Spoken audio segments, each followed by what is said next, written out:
किसी गांव में एक धोबी रहता था जो शहर से लोगों के कपड़े गधे पर लाद के गांव लाता और धोने के बाद उसी पर लाद के वापस शहर पहुंचाता था। धोबी की कमाई का यही जरिया था और वो इस कदर कमा लेता कि बआसानी गुजर बसर कर सके। इसके बावजूद वो हद दर्जा कंजूस वाक़ई हुआ था। शहर जाकर वो खुद तो मज़े मज़े के पकवान उड़ाता लेकिन दिन भर मेहनत करने वाले गधे को भूखा रखता। इसके लिए चारा पानी पर कोई पैसा खर्च ना करता। दिन यूं ही गुजरते जा रहे थे और गधा बेचारा भूखा रह रह कर अब बीमार रहने लगा था। वो इस कदर लागर हो चुका था कि उसके जिस्म की हड्डी नुनगुना तक वाज़ेह नजर आने लगी थी, लेकिन जालिम धोबी को इस मासूम जानवर पर जरा तरस ना आया।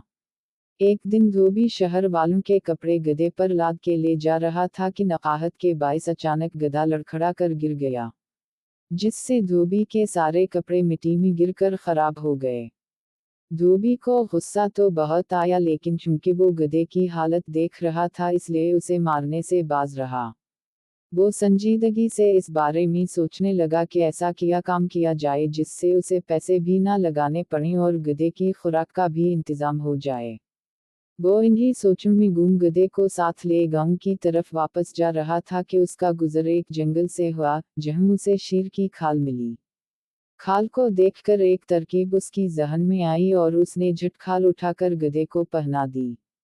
अगले दिन धोबी गधे को लेकर पास के खेतों में गया जहां लोग काम कर रहे थे। लोगों ने जब शेर को खेतों में घुसते देखा तो वो खौफ के मारे भाग खड़े हुए और खाली खेतों में गधा मजे से घास चरने लगा। अब धोबी ने रोज का यही मामूल बना लिया। वो रोजाना गधे को किसी ना किसी के खेतों में ले जाता। लोग शेर की खाल में छपे गधे को शेर समझकर डर जाते और उसे भगाने की जुर्रत ना करते। धोबी खुद छपकर तमाशा देखता और जब गधा घास चुर लेता तो उसे लेकर वापस लौट आता। चंद ही दिनों नुनगुना में गधे की सेहत बेहतर हो गई और धोबी इस बात से बेहद खुश था कि बगैर किसी खर्च के उसने गधे की खुराक का इंतजाम कर लिया है। धोबी इस बात से अनजान था कि झूठ की उम्र ज्यादा लंबी नहीं होती। एक दिन हसबे मामूल धोबी गधे को खेतों में घास चराने ले गया। वहां मौजूद लोग भी शेर को देखकर खौफ के मारे भाग गए। इन सब में एक समझदार आदमी भी मौजूद था। पहले तो वो भी डर कर भागने लगा लेकिन अचानक जब उसने शेर को घास चरते देखा तो वो सारी बात समझ गया। उसे इल्म था कि शेर घास नहीं चरते। दूर नजर दौड़ाने पर उसे दरख्त की ओट में छुपा धोबी भी नजर आ गया तो सारी हकीकत वाज़ेह हो गई। अक्लमंद आदमी ने खेतों में काम करने वालों को इशारे से पास बुलाया और इन्हें सारी बात समझाई। सबने मिलकर धोबी को सबक सिखाने का फैसला कर लिया। तमाम लोग आहिस्तगी से चलते हुए धोबी के सर पर आ खड़े हुए। जूं ही धोबी ने मोड़कर अपने पीछे तैश में भरे लोगों को देखा तो उसे अपनी शामत नजर आने लगी।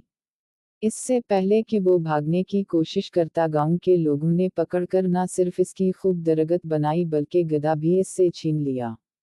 इस दिन के बाद धोबी अपने कांधों पर सामान लादकर शहर से लाता और ले जाता है, जबकि गधे का नया मालिक न सिर्फ उसे बेहद प्यार करता है बल्कि खाने के लिए भी अपने खेतों से ताज़ा चारा मुहैया करता है।